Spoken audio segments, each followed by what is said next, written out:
Hi ಎಲ್ಲರಿಗೂ ನಮಸ್ಕಾರ. Aryas cooking ಅರೇನಾಗೆ ಸ್ವಾಗತ.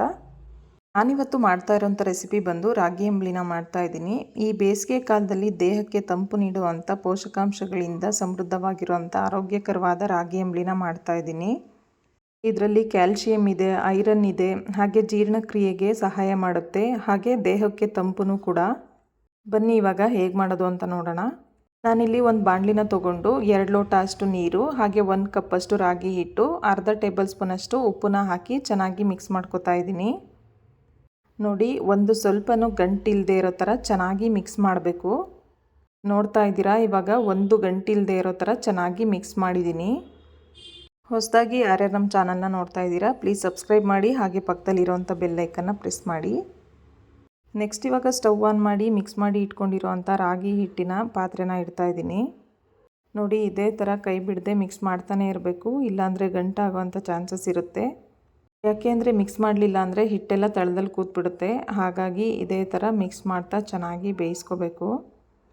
ನೋಡಿ, ಮಿಕ್ಸ್ ಮಾಡ್ತಾ ಹಿಟ್ಟು ಸ್ವಲ್ಪ ಗಟ್ಟಿ ಆಗ್ತಾ ಇದೆ.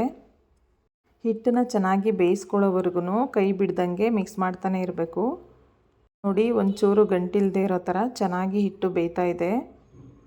ಇದೇ ಥರ ಕೈ ಬಿಡದೆ ಮೀಡಿಯಮ್ ಫ್ಲೇಮಲ್ಲಿ 10ರಿಂದ 15 ನಿಮಿಷ ಚೆನ್ನಾಗಿ ಬೇಯಿಸ್ಕೋಬೇಕು. ನೋಡಿ, ಇವಾಗ ರಾಗಿ ಅಂಬ್ಲಿ ಮಾಡೋದಕ್ಕೆ ಹಿಟ್ಟೆಲ್ಲ ಚೆನ್ನಾಗಿ ಬೆಂದಿದೆ. ಈ ರಾಗಿ ಅಂಬ್ಲಿನ ಎದ್ದ ತಕ್ಷಣ ಖಾಲಿ ಹೊಟ್ಟೆಗೆ ಕುಡಿದ್ರೆ ತುಂಬಾ ಒಳ್ಳೆಯದು. ಅದಕ್ಕೋಸ್ಕರ ನಾನು ರಾತ್ರಿನೇ ಹಿಟ್ಟನ್ನು ಮಾಡಿ ಇಡ್ತಾ ಇದ್ದೀನಿ. ನೋಡಿ, ಒಂದು ಮುಚ್ಚಳನ ಕ್ಲೋಸ್ ಮಾಡಿ ಇಡ್ತಾ ಇದ್ದೀನಿ. ರಾಗಿ ಅಂಬ್ಲಿ ಮಾಡೋದಕ್ಕೆ ಮೊಸರು ಕೂಡ ಇಂಪಾರ್ಟೆಂಟು. ಹಾಗಾಗಿ ನಾನು ರಾತ್ರಿನೇ ಹಾಲನ್ನು ಎಪ್ಪಾಕ್ತಾ ಇದ್ದೀನಿ. ಒಂದು ಮಣ್ಣಿನ ಮಡಕೆಗೆ 2 ಸ್ಪೂನ್ ಮೊಸರನ್ನ ಹಾಕಿ ಈ ಥರ ಸ್ಪ್ರೆಡ್ ಮಾಡ್ತಾ ಇದ್ದೀನಿ. ಈ ಥರ ಸ್ಪ್ರೆಡ್ ಮಾಡಾದಮೇಲೆ ಅರ್ಧ ಲೀಟ್ರಷ್ಟು ಹಾಲನ್ನು ಹಾಕಿ ಹಾಲು ಎಪ್ಪಾಗೋದಕ್ಕೆ ಬಿಡ್ತಾ ಇದ್ದೀನಿ. ಹಾಲನ್ನು ರಾತ್ರಿ ಎಪ್ಪಾಕಿದರೆ ಬೆಳಗ್ಗೆ ಟೈಮು ಫ್ರೆಶ್ ಆಗಿ ಮೊಸರು ಚೆನ್ನಾಗಿ ರೆಡಿಯಾಗಿರುತ್ತೆ. ನೋಡಿ, ನಾನು ಬೆಳಗ್ಗೆ ತೋರಿಸ್ತಾ ಇದ್ದೀನಿ. ಮೊಸರು ಚೆನ್ನಾಗಿ ಎಪ್ಪಾಗಿದೆ. ನೋಡಿ, ರಾಗಿ ಅಂಬ್ಲಿಗೆ ಈ ಥರ ಹುಳಿ ಇಲ್ಲದೆ ಇರೋ ಥರ ಫ್ರೆಶ್ ಆಗಿ ಮೊಸರನ್ನ ಮಾಡಿ ಇಟ್ಕೊಂಡ್ರೆ ರಾಗಿ ಅಂಬ್ಲಿ ಕೂಡ ಚೆನ್ನಾಗಿರುತ್ತೆ. ಇವಾಗ ಹೆಪ್ಪಾಗಿರೋಂಥ ಮೊಸರನ್ನ ಒಂದು ವಿಸ್ಕರ್ ಸಹಾಯದಿಂದ ಮೊಸರನ್ನ ಕಡಿತಾ ಇದ್ದೀನಿ. ನಿಮ್ಮ ಮನೇಲಿ ಕೈಮಂತಿದ್ರೆ ಕೈಮಂತಲ್ಲಿ ಕೂಡ ಮೊಸರನ್ನ ಕಡಿಬೋದು. 1 ನಿಮಿಷ ಈ ಥರ ಮೊಸರನ್ನ ಕಡಿದ್ರೆ ಸಾಕು. ಮೊಸರಿಗೆ ಸ್ವಲ್ಪ ನೀರನ್ನ ಸೇರಿಸಿ ಗಟ್ಟಿ ಮಜ್ಜಿಗೆನ ಮಾಡಿ ಇಟ್ಕೊಳ್ಳಿ. ನೋಡಿ, ಇವಾಗ ರಾತ್ರಿನೇ ಮಾಡಿಟ್ಟಿರೋ ಅಂಥ ರಾಗಿ ಅಂಬ್ಲಿನ ತೋರಿಸ್ತಾ ಇದ್ದೀನಿ. ರಾಗಿ ಅಂಬ್ಲಿನ ಒಂದು ವಿಸ್ಕರ್ ಸಹಾಯದಿಂದ ಈ ಥರ ಚೆನ್ನಾಗಿ ಮಿಕ್ಸ್ ಮಾಡ್ತಾ ಇದ್ದೀನಿ. ಯಾಕೆಂದರೆ ರಾತ್ರಿನೇ ಮಾಡಿರೋದಲ್ವಾ, ಗಟ್ಟಿಯಾಗಿರುತ್ತೆ. ಅದಕ್ಕೋಸ್ಕರ ಈ ಥರ ಮಿಕ್ಸ್ ಮಾಡ್ತಾ ಇದ್ದೀನಿ. ಸ್ವಲ್ಪ ಮಿಕ್ಸ್ ಮಾಡಿದ ಮೇಲೆ ಸ್ವಲ್ಪ ಮೊಸರನ್ನ ಹಾಕಿ ಇನ್ನೊಂದು ಸಲ ಚೆನ್ನಾಗಿ ಮಿಕ್ಸ್ ಮಾಡಬೇಕು. ಒಂದು ಗಂಟಿರಬಾರ್ದು, ಆ ಥರ ಚೆನ್ನಾಗಿ ಮಿಕ್ಸ್ ಮಾಡಬೇಕು. ನಿಮ್ಮ ಹತ್ರ ವಿಸ್ಕರ್ ಇಲ್ಲ ಅಂದರೆ ಕೈಯಲ್ಲೂ ಕೂಡ ಚೆನ್ನಾಗಿ ಕಲಿಸ್ಬೋದು. ನೋಡಿ, ಇವಾಗ ಒಂದು ಗಂಟಿಲ್ಲದೆ ಇರೋ ಥರ ಚೆನ್ನಾಗಿ ಮಿಕ್ಸ್ ಮಾಡಿದ್ದೀನಿ.